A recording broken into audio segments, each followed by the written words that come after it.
It wasn't the sword, wasn't the chariot.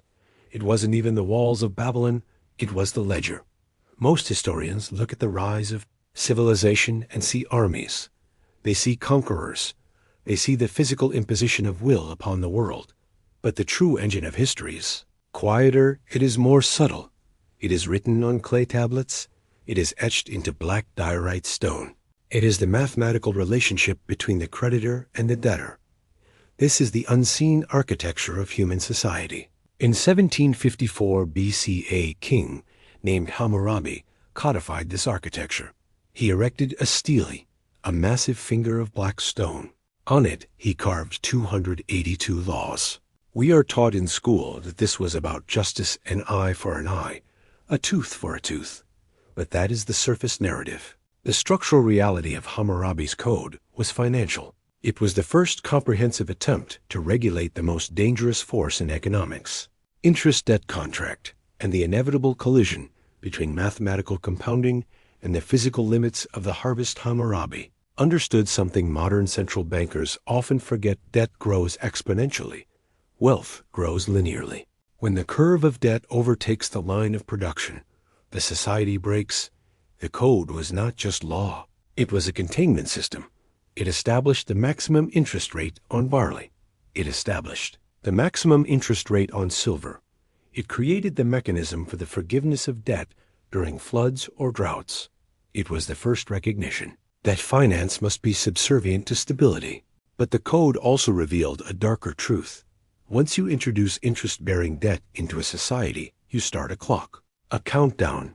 The code tries to reset the clock, but the math is relentless. The arithmetic is merciless. The pattern established in Babylon 4,000 years ago has not changed. It has only accelerated. We are living through the latest iteration of this ancient cycle. The tools are different. We use fiber optics instead of clay. We use fiat currency instead of silver shekels. But the incentives are identical. The constraints are identical, and the outcome is mathematically determined. This is not a matter of opinion. This is a matter of structure. The pattern is unmistakable. To understand where we are, we must look at the 3 times this specific code of debt and debasement broke the greatest empires in history. We must look at the mechanism of their collapse, because the mechanism is running right now. The pattern begins with the Roman Empire, specifically the transition from the golden age of the Antonines to the crisis of the 3rd century. Rome did not fall because of barbarians. Rome fell because it violated the financial code in the 1st century under Augustus. The Roman monetary system was sound. The silver denarius was the standard of the world. It was nearly pure silver. It was a store of value. A soldier could retire on his savings. A merchant could plan for the next generation. But the costs of empire are heavy. The legions required payment. The bureaucracy required funding. The public games required financing. The incentives for the emperor were clear. He could tax the citizens, which caused unrest, or he could manipulate the currency. The incentive is always to choose the invisible tax over the visible one. A process began slowly. Under Nero, the silver content of the denarius was reduced from 100% to roughly 90%. It seemed harmless. A small clip, a slight adjustment to the alloy. The treasury gained a little breathing room, but the precedent was set. Once the seal of purity is broken, the slide is inevitable. By the time of Marcus Aurelius, the silver content was down to 75%. Then came the Severan dynasty. Septimius Severus, on his deathbed in 211 AD, gave his sons a piece of advice that echoes through the halls of every modern central bank. He said, "Be harmonious, enrich the soldiers, and scorn all other men. Enrich the soldiers, pay the base, maintain the power structure." How did they pay them?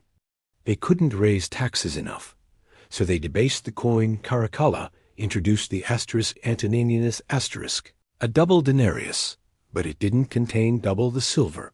It was a fraud. It was the ancient equivalent of quantitative easing.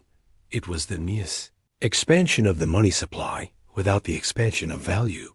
By the year 268 AD, the silver content of the Roman currency had collapsed to 2%.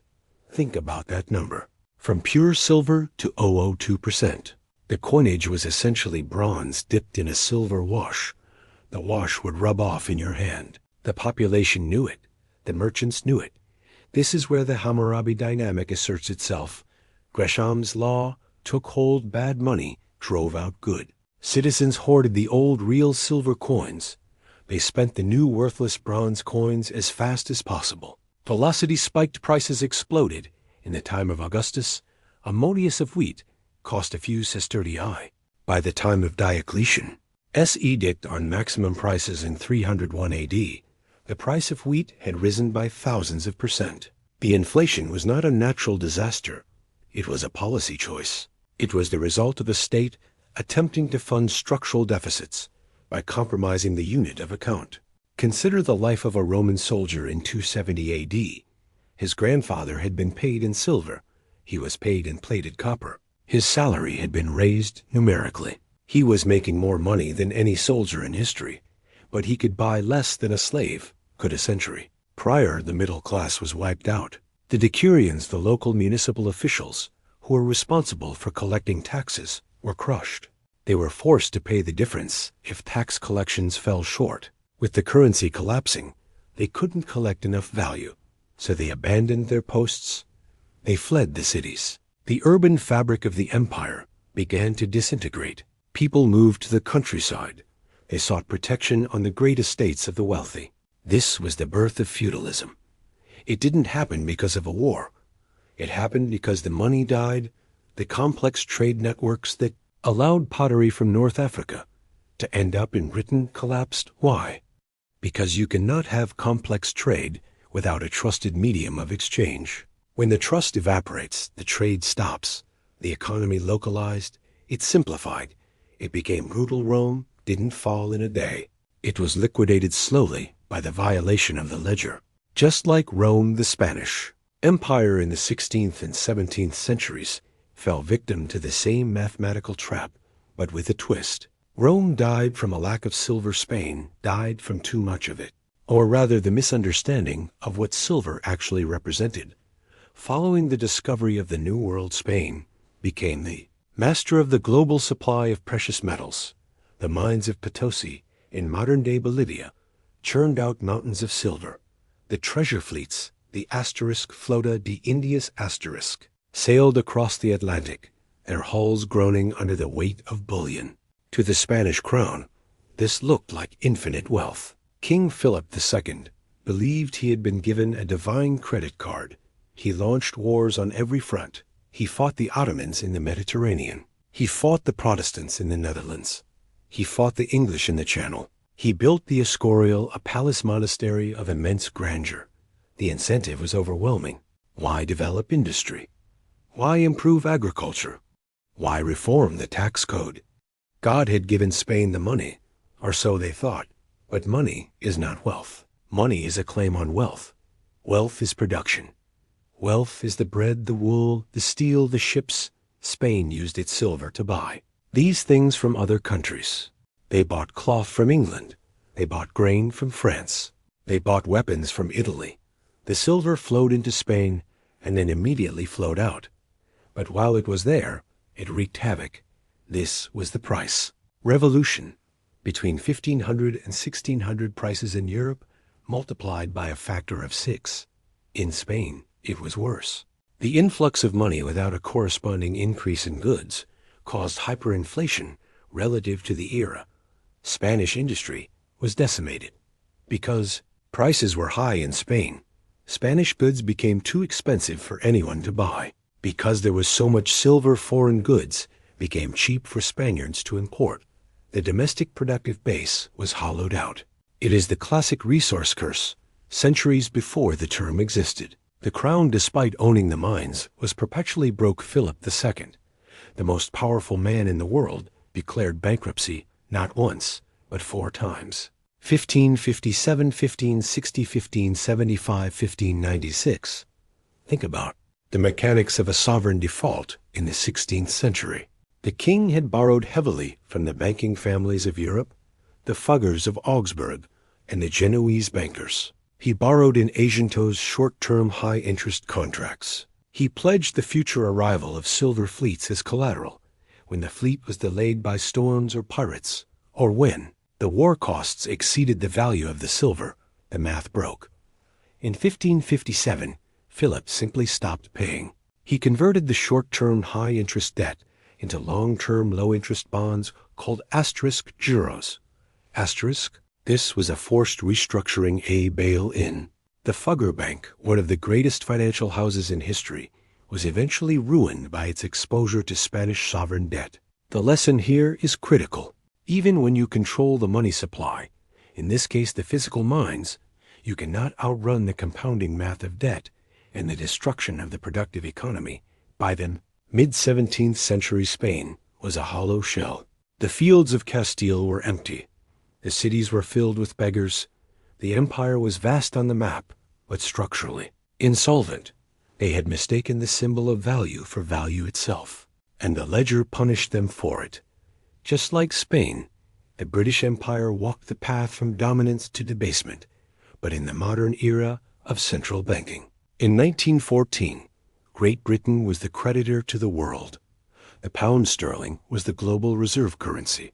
As sound as a pound was not just a saying, it was the bedrock of global trade. A bond issued in London was the gold standard of safety. But then came the Great War is the ultimate accelerator of the debt cycle. To fight World War I, Britain had to liquidate its foreign assets. It had to borrow heavily from the United States. It had to print money. By 1919, the pound was no longer the undisputed king, but the British elite tried to turn back the clock. In 1925, Winston Churchill, then Chancellor of the Exchequer, returned Britain to the gold standard at the pre-war parity $486 to the pound. It was a decision born of pride, not arithmetic. The economic fundamentals had changed. Britain was now a debtor. Its industries were less competitive. By locking the currency at an artificially high rate, they crushed their exporters. Coal miners in Wales, shipbuilders in the north. They paid the price for the City of London's prestige. Wages had to be crushed to make the math work. This led to the general strike of 1926 social fracture. The effort failed. In 1931, under the pressure of the Great Depression, Britain was forced to abandon the gold standard. The pound collapsed, but the real decline was a slow burn. World War II finished what the First World War started. By 1945, Britain was bankrupt. It relied on American loans just to feed its population. The empire was dismantled, not just because of independence movements, but because London could no longer afford the overhead. The 1950s and 60s were a long, painful management of decline, stop-go economics. Every time the economy grew, imports surged, the balance of payments went into crisis, and the government had to raise interest rates and cut spending. The pound was devalued in 1949, and again in 1967. The 1967 devaluation was a psychological breaking point. Prime Minister Harold Wilson famously told the public, "The pound in your pocket has not been devalued." It was a lie. Technically, the note was the same size, but its purchasing power abroad had vanished overnight. The cost of imports rose. Inflation took root. By the 1970s, Britain, the former master of the world, was the sick man of Europe. Inflation hit 25% in 1975. The government had to go cap in hand to the IMF for a bailout in 1976. The cycle was complete. From the world's banker to a ward of the state, from the issuer of the reserve asset to a supplicant, the mechanism was the same as Rome, the same as Spain imperial. Overstretch unpayable debts, the choice to debase rather than restructure, and the final merciless verdict of the market. The pattern repeats in 7 distinct stages. This is not a theory. This is the historical observation of the life cycle of a fiat currency, and a debt-based empire. Stage 1 is sound money. The currency is backed by something tangible. Gold, silver, a hard asset. There is low inflation. There is high social trust. Debt levels are low. The economy grows based on savings and investment. This is Rome under Augustus. This is Britain in the Victorian age. This is the United States in the 1950s. Stage 2 is expansion and layering. The society becomes wealthy and ambitious. The government takes on more responsibilities. Wars are fought. Social programs are launched. To fund this, the link to the hard asset is weakened. Paper claims are issued on top of the gold. The banking system begins to leverage itself. People feel wealthier because asset prices start to rise. But the foundation is thinning. Stage 3 is the turning point. The cost of the empire, military or social, exceeds the productive capacity of the economy. The government faces a choice: austerity or inflation. They never choose austerity. They begin to actively debase the currency to monetize the debt. Nero clips the coin. LBJ funds guns and butter. Nixon closes the gold window. The link to reality is severed. Stage 4 is inflation and financialization. With the constraint of hard money removed, debt explodes. The financial sector eats the productive sector. Manufacturing moves offshore to cheaper jurisdictions. The domestic economy becomes obsessed with speculation. Housing becomes a casino. The stock market disconnects from GDP. Prices begin to rise slowly, at first then uncomfortably. The government manipulates the data to hide the true rate of inflation. They change the CPI basket. They talk about transitory factors. Stage 5 is the flight to hard assets. The smart money sees the endgame. They quietly exit the currency. They buy farmland. They buy gold. They buy art. They buy prime real estate. The middle class is left holding the cash. The velocity of money starts to pick up. People sense that their money is losing value, so they spend it faster. This creates a feedback loop of rising prices. Shortages begin to appear. Supply chains fracture. Stage 6 is the crack-up boom. The central bank tries to save the system with massive liquidity injections. Trillions of units of currency are created to plug the holes in the debt dam. This sends asset prices to the moon. The stock market hits all-time highs, while the real economy collapses. Wealth inequality becomes so extreme that social cohesion disintegrates. Strikes, riots, political polarization. The population demands a strong man to fix the chaos. Stage 7 is the reset and restructure. The currency fails. It is either hyperinflated into dust, or it is formally redenominated. Debts are wiped out either by default or by paying them back in worthless paper. A new currency is introduced. Often it is pegged to a hard asset or a buy. Foreign currency to regain trust. The wealth transfer is complete. The savers are wiped out. The asset holders survive. The cycle begins again. Just like Rome in the 3rd century. Just like Spain in the 17th.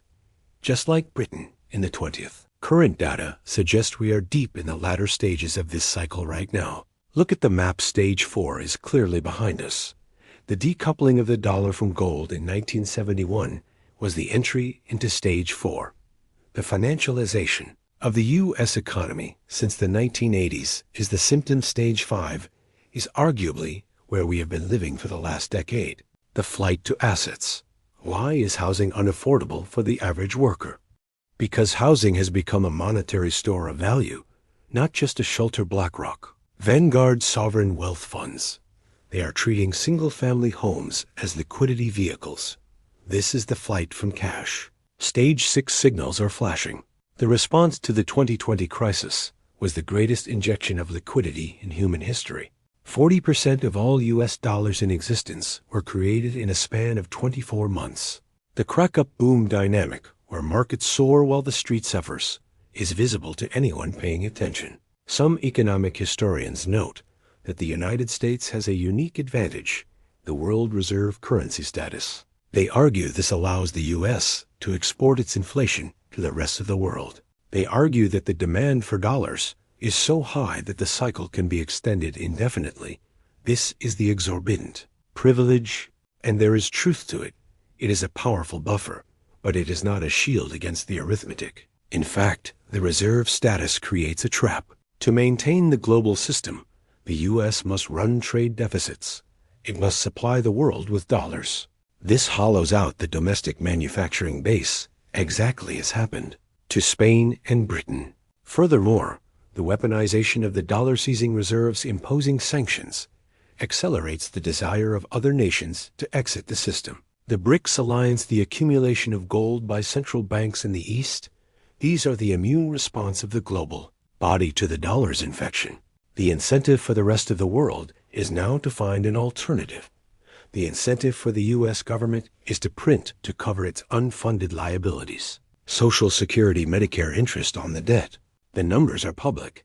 The U.S. interest expense is now rivaling its defense budget. When you have to borrow money just to pay the interest on the money you already borrowed, you have reached the event horizon.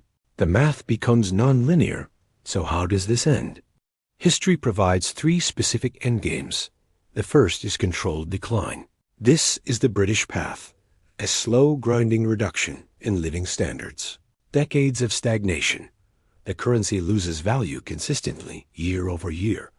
The middle class slowly descends into the lower class. Capital controls are introduced gradually. Exit taxes. Limits on how much money you can move abroad. The government manages the descent to avoid a sudden explosion. This is the boiling frog scenario. It is painful, but it preserves the political structure. The second endgame is chaotic collapse. This is the French Revolution. This is the Weimar Republic. The government loses control of the bond market. Interest rates spike uncontrollably. The printing press is run at maximum speed to compensate hyperinflation, destroys the currency in a matter of months. The supply chain stops. Food does not get to the cities. Law and order breaks down. This usually leads to a regime change. A dictator, a revolution, a total rewrite of the social contract. This is the scenario everyone fears, but it is actually less common in developed economies than the first or third options. The third endgame is reset and restructure. This is the 1933 Roosevelt path, or the 1948 German currency reform. The government changes the rules of the game overnight. In 1933, FDR confiscated gold. He forced the population to turn in their bullion. Then once the government held the gold, he revalued it. He raised the price of gold from $2,067 to $35 an ounce. Overnight, the dollar was devalued by nearly 70% against gold. The government's balance sheet was healed. The savers' purchasing power was stolen. But the system continued in a modern context. A reset would likely involve digital central bank currencies, CBDCs, a new unit of account, programmable money. Old debts might be redenominated. Negative interest rates could be applied directly to your account to force spending. It is the ultimate application of Hammurabi's power, the power to rewrite the ledger by fiat. The pattern is clear. The precedents are overwhelming. From the clay tablets of Babylon to the fiber optics of Wall Street, the code remains the same. Debt consumes interest compounds. Production is linear, and when the gap becomes too wide, the system resets. The only variable is timing and pain. Will it be next year or next decade? Will it be a slow bleed or a sudden heart attack? We cannot know the day or the hour, but we can know the direction. The preparation is not about finding the perfect trade. It is about resilience. It is about education. It is about understanding that the money in your bank account is not yours. It is an unsecured liability of a counterparty that is historically guaranteed to default either through non-payment or through inflation. Study the history. Watch the data. Ignore the noise. Subscribe to continue this investigation. The ledger is balancing. Be ready when it does.